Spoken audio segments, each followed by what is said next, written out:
नमस्कार, स्वागत है आप सभी का द न्यूज़ नाउ में। मैं ही यानेजा आपके साथ।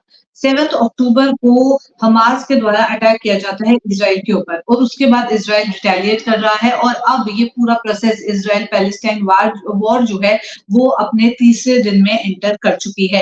अब इसी के ऊपर बातचीत करेंगे, जहां अगर बात की जाए डेथ टोल की तो 1300 के पार पहुंच गया है, जिसमें 700 इज़राइल के लोग हैं और लगभग 600 लोग जो है वो गाजा के बताए जा रहे हैं। साथ ही साथ एक और इन्फॉर्मेशन जो अभी हाल ही में सामने आई है, वो ये कि इज़राइल में 100 से ज़्यादा लगभग 100 से ज़्यादा डेड बॉडीज़ जो हैं वो देखने को मिली है और महिलाओं के साथ भी इस तरीके से अत्याचार हुआ। क्या पूरी सिचुएशन है, इस सब के ऊपर ज़्यादा जानकारी लेने की कोशिश करेंगे। ब्रिगेडियर डॉक्टर विजय सागर दीवान हमारे साथ जॉइन कर चुके हैं, उनसे ज़्यादा जानकारी लेने की कोशिश करेंगे। सबसे पहले तो ब्रिगेडियर सर, स्वागत है आपका द न्यूज़ नाउ पे। थैंक यू वेरी मच, आपने बुलाया, आई एम ग्रेटफुल। सबसे पहले तो मैं ये पूरी सिचुएशन के बारे में जानना चाहूंगी ज्योग्राफिकल एस्पेक्ट से। गाजा स्ट्रिप है, इज़राइल पैलेस्टाइन, क्या सिचुएशन चल रही है, कैसे आप देखते हैं? थोड़ा ज्योग्राफिकल पॉइंट ऑफ व्यू से पहले समझाएं। जी। देखिए, पहले मैं आपको ज्योग्राफिकल पॉइंट ऑफ व्यू भी बताता हूँ और हिस्टोरिकल पॉइंट ऑफ व्यू भी बताता हूँ। ये जेरूशलम एक ऐसी जगह है पैलेस्टाइन कंट्री के अंदर जहाँ पे 3 major religion of the world इकट्ठे पनपे हैं वहाँ पे। अगर आपने सुना होगा, क्रिश्चियन कहते हैं Adam and ewe the first couple on the earth, जब ह्यूमैनिटी स्टार्ट हुई है। इस्लामिक कहते हैं आदम और हवा। सेम है वो, सिर्फ नाम का प्रोनाउंसिएशन डिफरेंट है। तो उनकी जो जी। आगे फैमिली की लीनियज चली, तो एक स्टेज पे आके वो कुछ भाई थे, तो वो अलग अलग हो गए। तो एक ने क्रिश्चियनिटी बनाई, एक ने इस्लाम बनाया और एक ने जूडाइज्म बनाया। अब तीनों के वर्शिप प्लेसेस भी एक ही जगह पे हैं और अपने अलग अलग फैल गए। वो जूस जो थे, वो जो सेकेंड वर्ल्ड वॉर के बाद, अगर आपको पता हो कि जूस जो थे उसको उसकी परसिक्यूशन की गई हिटलर द्वारा। तो लीग ऑफ नेशन जो आज का यूनाइटेड नेशन इक्विवेलेंट है, तो उन्होंने डिसाइड किया कि भाई जूस को हमने कोई होमलैंड देनी है। और जूस आर बेसिकली जूडाइज्म के डिसेंडेंट्स हैं। तो बेस्ट होमलैंड उनकी वही हो सकती थी जहाँ पे उनका रिलीजन या उनकी रेस बनती। तो उनको उन्होंने बना के भेज दिया पैलेस्टाइन के अंदर कि आप यहाँ पे बस जाइए। तो जो कि लोकल जो पैलेस्टीनियंस है, जो इस्लामिक ज्यादा मानते थे, उनको अच्छा नहीं लगा, परंतु ये फैसला ले लिया गया। और अब ये जूस जो है, ये suppose to be very very superior way as compare to the others. तो ऑब्वियसली जी। इन्होंने ज्यादा तरक्की, और ज्यादा तरक्की करने के मामले में ये लोग आगे बढ़ गए। फिर 1948 में आकर के इन्होंने अपने आप को इंडिपेंडेंट स्टेट डिक्लेयर कर दिया। तो जैसे ही इंडिपेंडेंट स्टेट डिक्लेयर किया, तो जितने भी इस्लाम के मानने वाले लोग थे, जो पैलेस्टीनियन को सपोर्ट करते थे, जैसे इजिप्ट है, जॉर्डन है, अब लेबनान भी हो गया है, सीरिया है, तो उन्होंने सबने मिलकर इनके ऊपर हमला किया।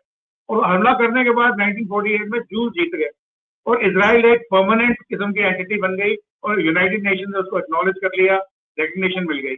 उसके बाद फिर ये इसराइलीज जो थे अपने आप को एक्सपैंड करने की कोशिश करते थे, और जो पैलेस्टाइनियंस थे वो अपने आप को एक्सपैंड करने की कोशिश करते थे। तो इस तरह की छुटपुट की घटनाएं होती रही। फिर मेजर घटना हुई 1967 वॉर में, और यॉम किपर वॉर 1973। तो उस वक्त भी इसराइलियों ने इनको खदेड़ दिया। बट फाइनली क्या हुआ, ये जो गाजा स्ट्रिप है, जो कि मेडिटेरेनियन कोस्ट पे आती है, ईस्टर्न मेडिटेरेनियन कोस्ट पे एक स्ट्रिप बनती है जो इजिप्ट के बगल में है, वो थोड़ी सी इनके कंट्रोल में रहेगी पैलेस्टीनियंस। प्लस वेस्ट बैंक जो है, जॉर्डन का वेस्ट बैंक, इसराइल का राइट वाला एरिया, जो वो भी आ गया जूस के कंट्रोल में, इसराइल के कंट्रोल में। उसी तरह से नॉर्थ में कुछ एरियाज हैं जिसको गोलान हाइट्स बोलते हैं, तो कुछ एरियाज लेबनान के साउथ में है, वो भी उनके कंट्रोल में है। और जेरूशलम जो थी, वो एक समझो कॉमन कैपिटल थी, जो पैलेस्टीनियंस की थी, और इसराइलियों ने अपनी कैपिटल बनाई टेल अवीव।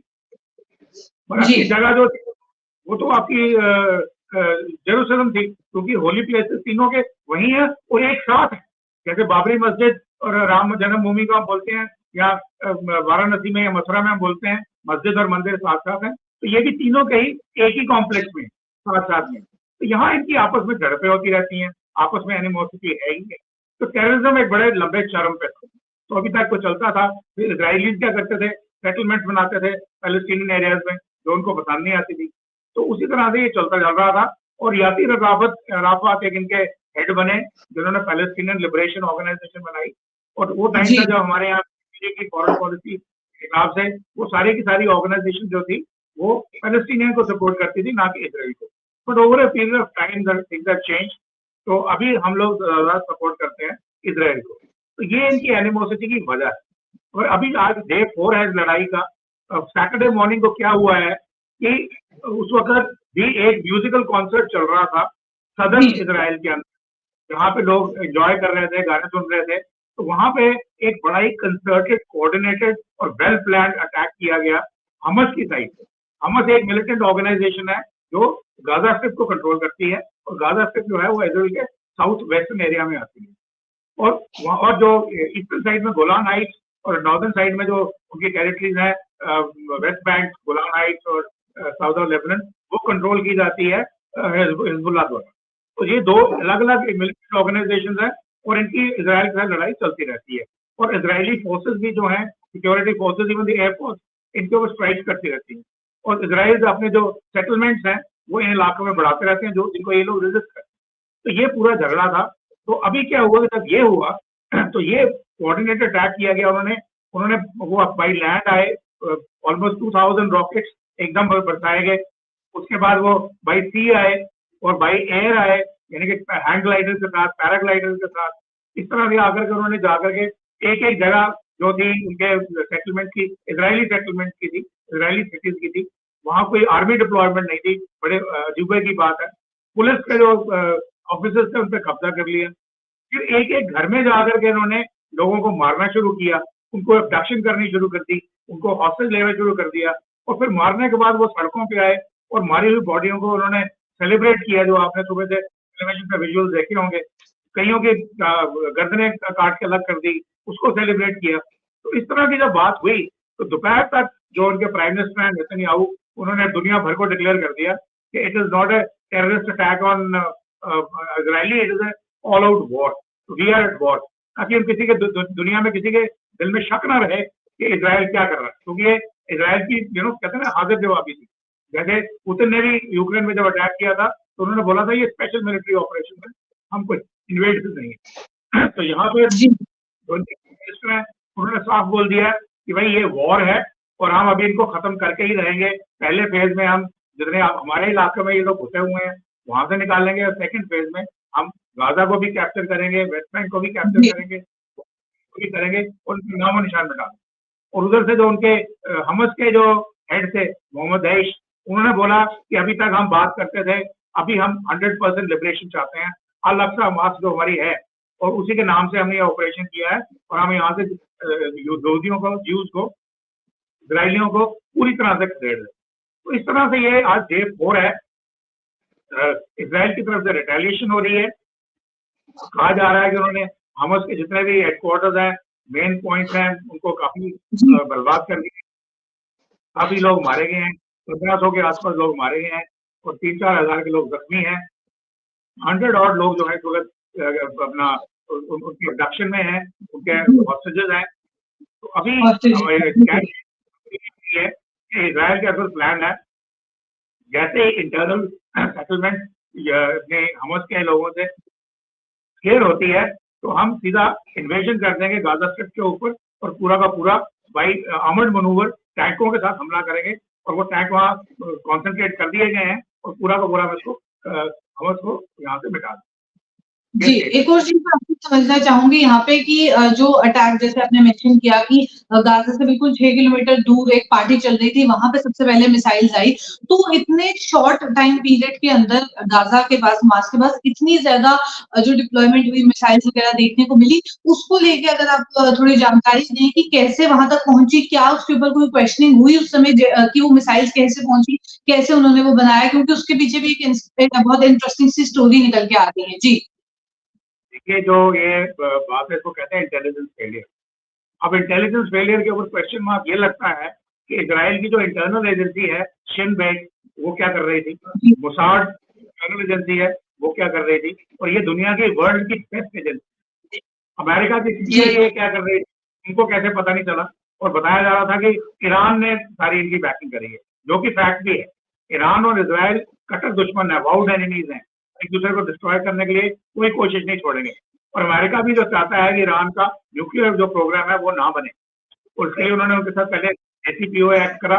उसके बाद ट्रम्प जी ने उनको, ट्रम्प साहब ने आकर उसको उड़ा दिया। फिर प्रेसिडेंट बाइडेन उसको दोबारा लाना चाहते हैं, तो उनको भी ये पता नहीं चला कि क्या। तो ये एक बहुत बड़ी अजीब सी बात है।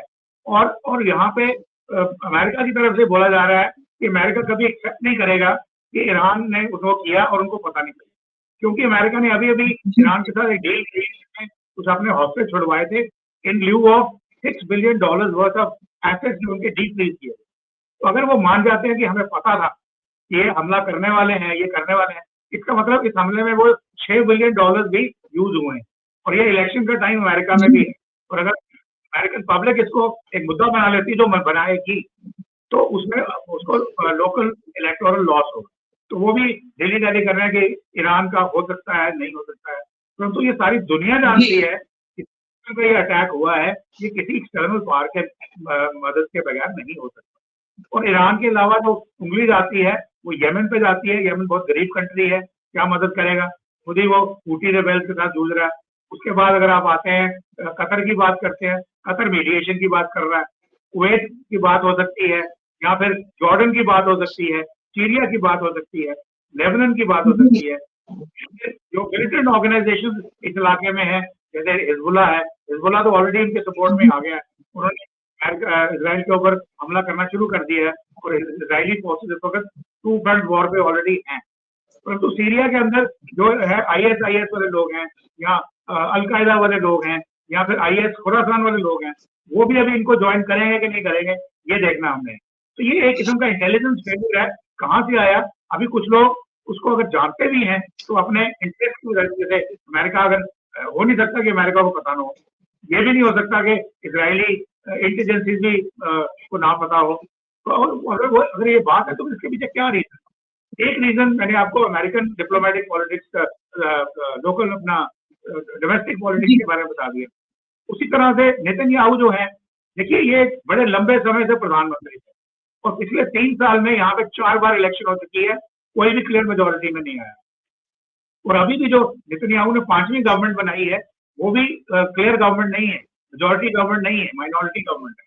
और साथ में अगर आपको पता हो कि पूरा का पूरा इजराइल जो है नेतन्याहू के अगेंस्ट सड़कों पर निकला हुआ है, इंक्लूडिंग आर्मी वाले लोग, जो डिफेंस फोर्सेज वाले लोग नौकरियां छोड़ के जाके बैठे हैं नेतन्याहू के अगेंस्ट, क्योंकि जो उन्होंने जजेस की पावर की कटेलमेंट करी है उसके अगेंस्ट है। तो एक किस्म का स्ट्राइक है। अब ये कहना मुश्किल है कि ये जो डोमेस्टिक पॉलिटिक्स है उसको जीतने के लिए, यानी कि नेतन्याहू ने अपनी कुर्सी बचाने के लिए ये करवाया, कहना तो मुश्किल है। परंतु ये क्लियर है कि इस पर्टिकुलर इन्वेजन से नेतन्याहू की जो कुर्सी है वो बच गई। और इवन सो इमीडिएटली उन्होंने बोला कि हमारी जो कोलिशन गवर्नमेंट है वो खत्म कर देंगे और हम यूनिटी गवर्नमेंट बनाएंगे ताकि हम इजराइल को प्रोटेक्ट कर सकें। यहाँ पर आता है, और वो उस तरीके से यूनिटी गवर्नमेंट बना के इसको हम वंस फॉर ऑल खत्म करेंगे। उसी तरह से हमास की तरफ से भी यही बयान आ रहे हैं कि हम अभी इजराइलियों को वंस फॉर ऑल निकालेंगे, हमारे अलग का मॉस्क जो है उसके ऊपर पूरा पूरा कंट्रोल हमारा होगा, वहाँ पे कहीं जो टेररिस्ट अटैक्स हुए हैं वो अब नहीं होंगे, और ये कहते हैं कि हम निकाल देंगे। तो ये लड़ाई इस वक्त बहुत ही इंटरेस्टिंग मोड़ के ऊपर है कि जहाँ पे दोनों ही नहीं एक दूसरे इस तरफ कोई कंसेशन करने के या करने के, वो एक दूसरे के अगेंस्ट खड़े हैं। और हमास वाले बोल रहे हैं कि एवरी अटैक बाय इजराइल हम आपके एक हॉस्टेज की जान ले लेंगे, जितने अटैक करोगे उतने हॉस्टेजेस की जान ले लेंगे। अब इजराइल क्या करता है, हॉस्टेजेस को बचाता है या उनके अटैक करता है या उसको हमास को कैसे क्लियर करता है, ये अभी आने वाले दिनों में हमें पता चलेगा। जी, अगला सवाल मेरा रहेगा, जो सपोर्ट इस समय देखने को मिल रही है, कुछ इन्फॉर्मेशन मैं शेयर करना चाहूँगी हमारे व्यूअर्स के साथ। यूरोपियन यूनियन की अगर बात की जाए तो वो जो ह्यूमैनिटेरियन एड दे रही थी उन्होंने वो सस्पेंड कर दी है। इज़राइल की बात की जाए उन्होंने फूड, वाटर, फ्यूल और पावर सप्लाई को रोक दिया है। और भी कई ऐसी कंट्रीज़ हैं जो इस समय हमारे साथ सपोर्ट कर रही हैं। सऊदी अरेबिया की बात की जाए, मुस्लिम मेजॉरिटी है, इस्लामिक कंट्रीज़ जो हैं वो एक तरफ सपोर्ट करती हुई नज़र आ रही हैं, वहीं अब दूसरी ओर जो है अमेरिका, यूएन वो दूसरा सपोर्ट करती हुई नज़र आ रही हैं। इंडिया की बात अगर की जाए तो इंडिया इज़राइल को मदद कर रही है। वहीं अपने देश में ही ये देखने को मिल रहा है कि कांग्रेस कुछ और दिशा में जा रही है, पॉलिटिक्स की ओर, जहाँ इलेक्शंस आने वाले हैं वो इस समय कह रही हैं कि मुस्लिम पॉपुलेशन को सपोर्ट करेंगी तो वो हमास की ओर जा रही हैं। तो इसके बारे में समझना चाहूँगी कि बाकी कंट्रीज़ तो इंडिविजुअली सपोर्ट कर रही हैं, कुछ इज़राइल को, कुछ पैलेस्टाइन को, पर इंडिया में जो अपनी इंटरनल अलग-अलग सपोर्ट देखने को मिल रही है, वो आप कैसे देखते हैं? जी। देखिए, सबसे पहले मैं बताऊं, अभी यूक्रेन रशिया वॉर चल रही है और वहां पे क्या हुआ है कि दोनों ही साइड में there is a deficiency of ammunition, क्या थोड़ी फटीग इज क्रिएटिंग। तो लग रहा था कि अभी दुनिया पीसफुल हो जाएगी, परंतु ये दोबारा स्टार्ट होने से लगता नहीं है कि पीस का कोई चांस है। स्पेशली इजरायली हमस वॉर पे पूरी की पूरी वर्ल्ड क्लियरली बटी हुई, जहाँ की जैसे रशिया यूक्रेन में थे, स्टॉन्चली यूक्रेन के फेवर में थे, वैसे ही half the world including west staunchly in favour of Israel. और बाकी जो दूसरी दुनिया है, इस्लामिक कंट्रीज हैं, उसमें इस वक्त मेजोरिटी है जो एक सेंट्रल रूट में अपना रहे हैं, और कुछ कटर कंट्रीज हैं जैसे Iran, Qatar, Kuwait, Syria, Lebanon, Jordan, इस किस्म के वो खुल के आ रहे हैं। और यहाँ पे उनके जो सिटीजन हैं, वो सिविलियन लोग वो प्रोटेस्ट उतरे हुए हैं इन कंट्रीज में सपोर्टिंग हमस। उसी तरह से अमेरिका में देखें, यूके में देखें, गवर्नमेंट तो ओपनली इसराइल के फेवर में है, परंतु जो उनके वहां पे इजरायली सपोर्टर्स हैं या हमस सपोर्टर्स हैं, उनकी क्लैशेस भी हो रही हैं और उनकी रैलीज भी हो रही हैं, चाहे वो कनाडा हो, यूके हो, ऑस्ट्रेलिया हो, यूएस हो। तो इस किस्म की जो क्या बोलते हैं उसको, पॉलिटिकल डिवाइड जो है वो क्लियर है। जहां तक इंडिया का सवाल है, ये बड़ी इंटरेस्टिंग है, क्योंकि मैंने आपको पहले भी बोला कि बिगिनिंग में we were supporters of Yasir Arafat, जो हेड करते थे पैलेस्टीनियन लिबरेशन ऑर्गेनाइजेशन, पर आज की डेट में we are supporters of Israel because of various reason, economic reason, हमारे डिफेंस रिलेशन या अमेरिकन इन्फ्लुएंस और व्हाटएवर। अब हमारे यहाँ भी पॉलिटिकल इंस्टेबिलिटी थोड़ी सी है, पर देखिए वहां पे मैंने बोला 3 साल में 4 गवर्नमेंट बनी, 4 बार इलेक्शन हुई, 5वीं गवर्नमेंट बनी जो भी इलेक्शन है, और वो लोग भी सड़कों में बैठे हुए थे जजेस वाले डिसीजन के अगेंस्ट। तो वहाँ कितना टर्मोइल था, डोमेस्टिक टर्मोइल, और फिर भी जैसे ही एक्सटर्नल अग्रेशन की बारी आई, सारे के सारे एक हो गए। और हमारे यहाँ क्या होता है, हमारे यहाँ जब हम चाइना के अगेंस्ट करते हैं तो अल्टीमेटली गिराना गवर्नमेंट को है, उनको टीका उनको ऊपर करनी है, उन्होंने अपनी स्टेटमेंट देनी है, परंतु वो गिराते हैं आर्मी को। यानी कि उस वक्त वो हमारी जो पॉपुलेशन है, पॉलिटिकल पॉपुलेशन, उसका इतना दीनमान धर्म खराब है वीजा वी इजरायली सिटीजन कि हम इकट्ठे नहीं होते। तो ये आज सुबह से बयान आ रहे हैं, अपने अपने आर्गुमेंट दे रहे हैं, कभी वाजपेयी जी को कोट किया जाता है, कभी नेहरू जी को कोट किया जाता है। तो ये करने की मतलब सिर्फ यही है कि जो गवर्नमेंट एट द सेंटर है कि आप इजराइल को क्यों सपोर्ट कर रहे हैं। अब ये नहीं सोच रहे इजराइल को सपोर्ट इसलिए की जा रही है क्योंकि इजराइल की सपोर्ट हमारे हक में है, हमारे इकोनॉमिक इंटरेस्ट में है, हमारे डिफेंस रिलेशन में है, हमारे इकोनॉमिक सिक्योरिटी इंस्ट्रक्शन में। तो ये सब चीजें जो है ये हमारे फेवर में आती हैं। और हमारी जो इंडियन पॉलिटी है उसकी जो मैं बोलूँगा क्या दीन ईमान धर्म क्या बोलूँगा मैं, कोई शायद नहीं है, उनका एक ही दीन ईमान धर्म है, वो है उसके लिए देश जाए बाहर में।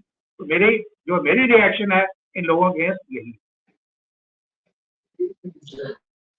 जी, आखिर में मैं आपसे जानना चाहूंगी आगे की पॉसिबिलिटीज क्या कुछ हो सकती हैं? जैसे आपने ईरान के बारे में मेंशन किया, क्या ईरान का कोई लिंकेज इसमें देखने को मिल सकता है? क्या ईरान और पैलेस्टाइन हाथ जोड़ेंगे और एक साथ जो है हाथ मिलाएंगे और एक साथ जो है काम करते हुए नजर आएंगे? तो क्या पॉसिबिलिटी जो है नजर आ रही है? जी देखिए, पॉसिबिलिटी मैं बोल रहा था ये एक लॉन्ग हॉल है, ये छोटी लड़ाई नहीं है। ये इसमें इजराइल के लिए भी इतना आसान नहीं है कि आज बोल दिया खत्म कर देंगे। हालांकि गाजा से ज्यादा बड़ा एरिया नहीं है, उसको भी खत्म करने के लिए अगर हमने पूरी माइट भी लगानी है टाइम पे, और उसमें क्या होगा कि हमस के फेवर में जैसे मैंने बोला हिजबुल्लाह आ चुका है। दैट मीन एक लैडर जो है एस्केलेशन लैडर, एक स्टेप आगे जा चुका है लड़ाई बढ़ाने के लिए। इजराइल के ऑलरेडी 2 फ्रंट हो गए। तीसरा फ्रंट ये होगा कि जितने भी अलकायदा, IS, खुरासान, कर्जिस्तान के जितने भी या वैगनर के लड़ाके जो लड़ रहे हैं सीरिया में इस वक्त, वहाँ टोटल कंफ्यूजन स्टेट है, कौन किसके साथ है किसी को पता नहीं है, सब एक दूसरे के खिलाफ लड़ रहे हैं। वो सारे के सारे मुस्लिम नाम पे आके, इस्लामिक नाम के बैनर के अंदर आके वो आके हमस के साथ मिल जाएंगे और लड़ाई होगी। नेक्स्ट ऑप्शन है कि जैसे 67 वॉर में या यॉम किपर वॉर में या इवन उसके पहले 548 वॉर में, जैसे neighbouring countries like Jordan, Syria, Lebanon वगैरह इजराइल के अगेंस्ट आए थे, वो आ सकते हैं नेक्स्ट। तो उससे लड़ाई और बढ़ जाएगी। अगर वो बढ़ती है तो फिर हो सकता है कोई वेस्टर्न कंट्रीज को इजराइल को सपोर्ट करने आ रही है। जैसे अमेरिका ने ऑलरेडी अपना ईस्टर्न मेडिटेरेनियन में अपना एयरक्राफ्ट कैरियर ग्रुप ऑलरेडी वहां भेज दिया। इसका मतलब नेवल पावर भेज दी है, एयर पावर भेज दी है, मरीन को भेज दिया है, और अगर लैंड ऑफेंसिव की जरूरत पड़ती है तो उनके पास कुछ कैपेबिलिटी है। तो अगर ईरान डायरेक्टली आता है नहीं आएगा, कि ईरान का जो अमेरिका के साथ आजकल की दुनिया में इंटरेस्ट बड़े इंपॉर्टेंट है। आप खुल के दुश्मनी नहीं करते हैं एक दूसरे से। डिप्लोमेटिक ऑफेंसेस जो है, जो इंटरेस्ट आपके हैं उसके ऊपर आप उनके फेवर में रहते हैं, जहाँ पे आपके खिलाफ होती है वहां आप खिलाफत करते हैं। मगर it is not a clear cut black and white stuff, it shades of grey. तो इस तरह से ये एस्केलेशन नेटो, अगर ईरान इन्वॉल्व हो जाता है डायरेक्टली और उधर अमेरिका भी आ जाता है नेटो के साथ, तो ये वर्ल्ड वॉर होने के लिए एक बहुत बड़ा फ्लैश पॉइंट बन जाए। और अभी भी जैसे मैंने बोला, ईस्टर्न मेडिटेरेनियन में अमेरिका ने अपना कैरियर ग्रुप भेज दिया है, उसी तरह से I am very sure Indian ocean के अंदर लीगो गार्सिया में जो अमेरिकन लोग डिप्लॉयड हैं, ट्रुप डिप्लॉयड है, ब्रिटिश ट्रुप डिप्लॉयड है, वो भी इस वक्त हाई अलर्ट पे होंगे। उस तरह से और भी छोटे मोटे जो बेसिस उन्होंने बना रखे हैं नीचे भी इंडियन ओशन में, वो सबके सब एक्टिवेटेड है। तो इस तरह से एस्केलेशन बढ़ती चली जाएगी। और बीच में अभी है कि कतर ने पेशकश की है मीडिएशन करने की, तो उन्होंने हमास वालों से पूछा भाई आपकी क्या रिक्वायरमेंट क्या बताइए। तो हमास का जो अभी तक रिक्वायरमेंट हम सोच सकते हैं, प्रोबेबली कोई 5-6 हज़ार प्रिजनर्स हैं जो इसराइल ने पैलेस्टीनियन को डिटेन कर रखा है, जिसमें बोला जाता है कि 5,000 मेन है और 170 और चिल्ड्रन एंड 33 वुमेन ऑल्सो। तो वो एक डिमांड हो सकती है। फिर उसके बाद उसका पीसफुल सोल्यूशन निकालने के लिए वो कहें इसराइल को पूरा का पूरा यहाँ से निकाल दो, वो हो नहीं सकता। या फिर कोई एरियाज बांट दें, 2 कंट्रीज बना दें, पैलेस्टीनियन अलग से कंट्री बन जाए। अब ये चीजें होने के लिए इसराइल इस वक्त होने नहीं देगा, तो मूड सबके सिर्फ हैं और दुनिया पूरी इसको देख।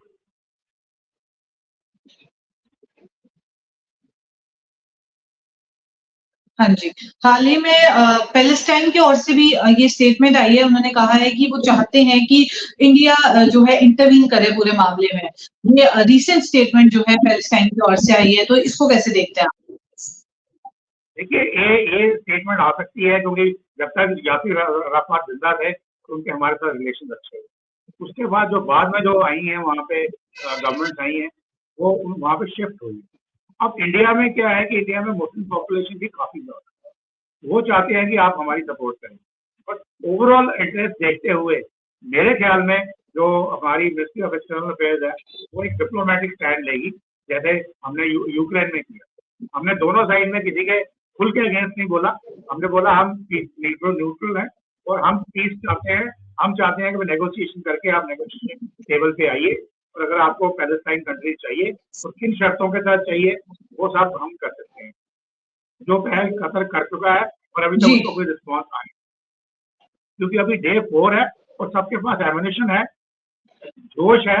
और जो रिसेंट एक्टिविटीज हुई हैं तो अपने हमास के भी कम से कम 1500 लोग मारे जा चुके हैं और कहीं और मारे जाएंगे। और सिविलियन को भी, जैसे आपने बताया कि नेतन्याहू ने अपनी फोर्सेस से गाजा स्ट्रिप को खत्म कर दिया है, उनका फूड, इलेक्ट्रिसिटी, पेट्रोल सब बंद कर दिया है और उनको एडवाइजरी भी दे दी है कि अगर आप कहीं पे हमास के लोग हैं और अगर आप वहां रहेंगे तो be ready to be killed, because हमने हमास के जितने भी ठिकाने हैं हमारे पास उनकी इंफॉर्मेशन है और हमने उनको एक एक करके टारगेट करना है, पिन पॉइंट टारगेट करना है। तो अगर कोई कोलैटरल डैमेज होती है, you will be responsible for it, not. जी, बहुत बहुत शुक्रिया।